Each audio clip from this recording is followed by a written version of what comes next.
New York has come undone. Vaccine passports required. And right now, New York Governor Andrew Cuomo responding to reports. New York Attorney General found that he sexually harassed 11 women. We go live to New York Governor Andrew Cuomo and his press conference now. Her in my home office. Let me be clear. That never happened. She wants anonymity, and I respect that. So I am limited but what I can say. But her lawyer has suggested that she will file a legal claim for damages. That will be decided in a court of law. Trial by newspaper or biased reviews are not the way to find the facts in this matter. I welcome the opportunity for a full and fair review before a judge and a jury, because this just did not happen. Other complainants raised against me questions that have sought to unfairly characterize and weaponize everyday interactions that I've had with any number of New Yorkers. The New York Times published a front page picture of me touching a woman's face at a wedding and then kissing her on the cheek. That is not front page news. I've been making the same gesture in public all my life. I actually learned it from my mother and from my father. It is meant to convey warmth, nothing more. Indeed, there are hundreds, if not thousands, of photos of me using the exact same gesture. I do it with everyone, black and white, young and old, straight and LGBTQ, powerful people, friends, strangers, people who I meet on the street. After the event, the woman told the press that she took offense at the gesture. And for that, I apologize. Another woman stated that I kissed her on the forehead at our Christmas party and that I said, "Ciao, Bella." Now, I don't remember doing it, but I'm sure that I did. I do kiss people on the forehead. I do kiss people on the cheek. I do kiss people on the hand. I do embrace people. I do hug people, men and women. I do on occasion say, "Ciao, Bella." On occasion, I do slip and say sweetheart or darling or honey. I do banter with people. I do tell jokes, some better than others. I am the same person in public as I am in private. You have seen me do it on TV through all my briefings and for 40 years before that. I try to put people at ease. I try to make them smile. I try to connect with them. And I try to show my appreciation and my friendship. I now understand that there are generational or cultural perspectives that, frankly, I hadn't fully appreciated. And I have learned from this. Now, the state already has an advanced sexual harassment training program for all employees, including me. But I want New York State government to be a model of office behavior. And I've brought in an expert to design a new sexual harassment policy and procedures, and to train the whole team, myself included. I accept responsibility, and we are making changes. Other complaints relate to the work environment. Now, I have always said my office is a demanding place to work, and that it is not for everyone. We work really, really hard. My office is no typical 9-to-5 government office, and I don't want it to be. The stakes we deal with are very high, sometimes even life and death. We have to get the job done. I promised you that I would, and I will. But now, a number of complaints target female managers, which smacks to me of a double standard. First, when have you ever seen male managers maligned and villainized for working long hours or holding people accountable or for being tough? A strong male manager is respected and rewarded, but a strong female manager is ridiculed and stereotyped. It is a double standard. It is sexist, and it must be challenged. Also, remember where we are. Today, we are living in a superheated, if not toxic, political environment. That shouldn't be lost on anyone. Politics and bias are interwoven throughout every aspect of this situation.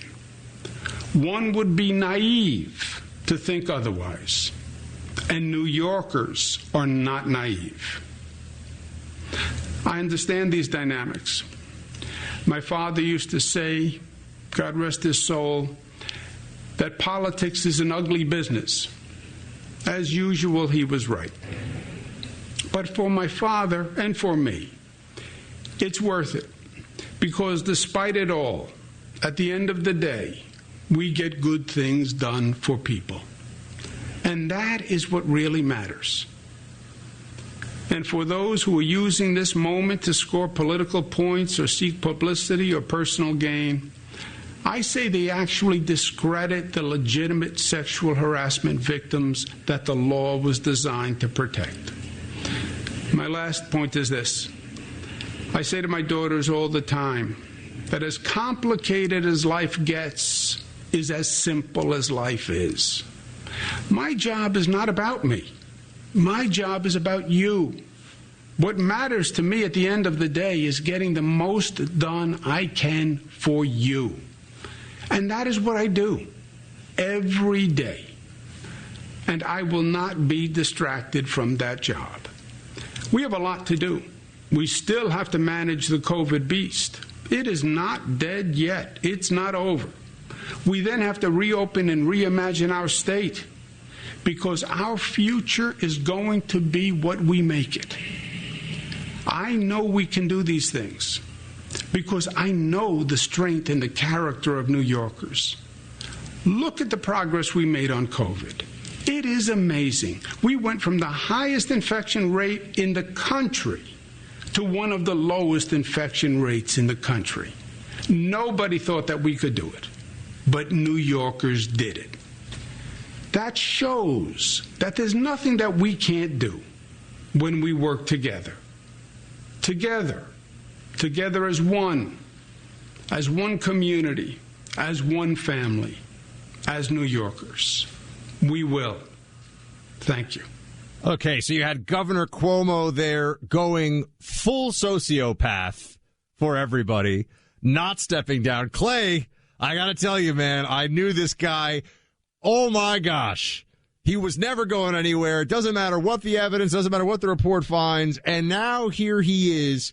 He did exactly what we were talking about before he came on air live there. He did the whole, okay, maybe there was some misunderstanding, generation, cultural. I kiss people on the neck, on the face, on the nose, on the head. With photo evidence that they had already prepared for those of us who were watching on television while we were listening. And I know a lot of our listeners weren't. This was I got to be honest with you. This was a master class in preparation, regardless of what you think of politics. They were prepared for all of this report's findings. He was reading off of a teleprompter.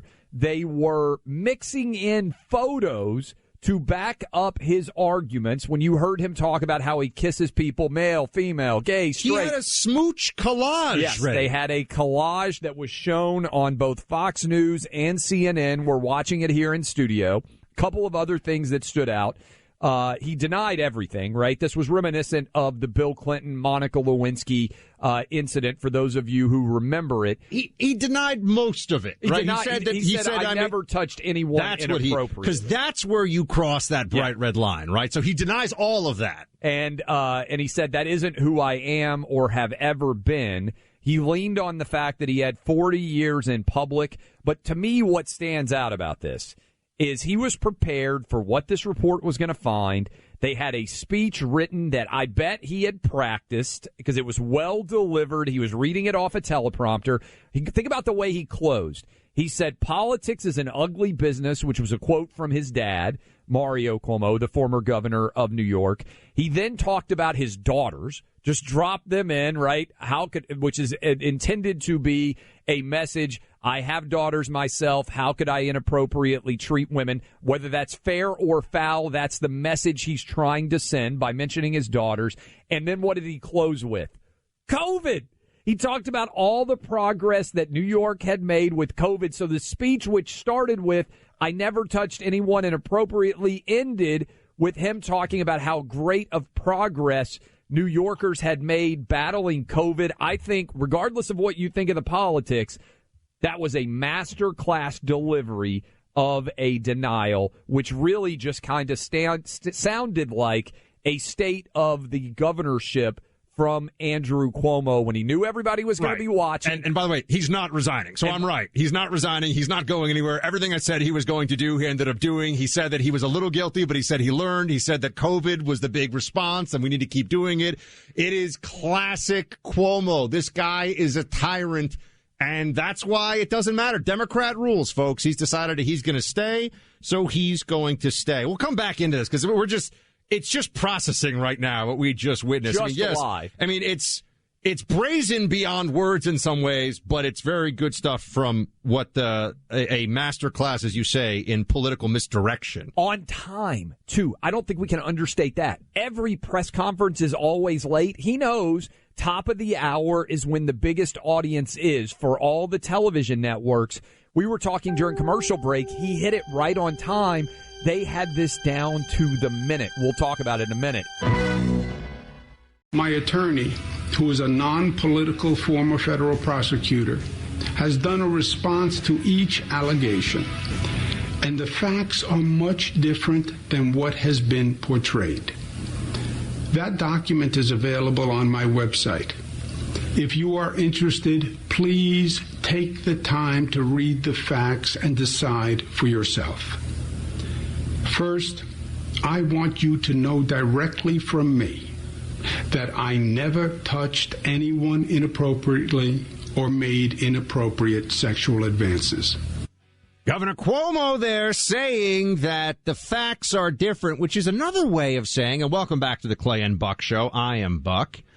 Clay and I are here, and we are, I got to tell you, I can't say I'm a little bit surprised about what just happened because I told you right before Cuomo went on air, he's not resigning. He's going to do a little bit of the I'm saving you from COVID, a little bit of the I'm a better man. He did this whole thing about how he's an advocate for sexual assault survivors and how he kisses everybody on the cheek or everybody on the wherever.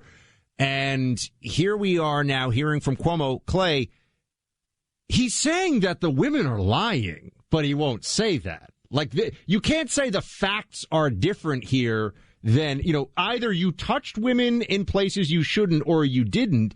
I think it's interesting that he's trying to play this game. I mean, he is skating all around the edges here. He's saying some of the accusers are lying, and we should be clear about that. Which is in direct contravention to what he would say if a Republican was involved, like what he said during the Justice Kavanaugh hearings. But big picture here. What he is trying to do is give enough doubt that he has political cover to not have to resign, and then in 2022 allow the citizens of New York State to render a verdict on whether they believe he is worthy or not of continuing to be governor of this state. So the general public, and this is always an interesting point, the general public is more forgiving and or you could also say potentially not paying attention enough that they don't demand in these situations. Look at what happened with the governor of Virginia and all of the, he was posing in the KKK outfits, everything else. However, we should mention already people are abandoning ship. And the question is, how many people will? This is the Senate Majority Leader, Andrea Stewart-Cousin. She said, this report highlights unacceptable behavior by Governor Cuomo and his administration. As I said, when these disturbing allegations first came to light, the governor must resign for the good of the state. Now that the investigation is complete and the allegations have been substantiated, it should be clear to everyone he can no longer serve as governor. Our highest elected offices must reflect the values and integrity that profess and New Yorkers hold dear. I thank the Attorney General and her investigators for their thorough investigation. I also want to give a special thank you to the courageous women who bravely stepped forward to shed light on this awful situation. We owe them a debt of gratitude. This means nothing. She will do nothing. These statements from Democrats are all CYA. Look at me. I support Me Too. I'm telling you, they're not going to do. You don't think there's any way they'll try to remove him? Not going to do. I told you he wasn't going to resign. They're not going to do a damn thing.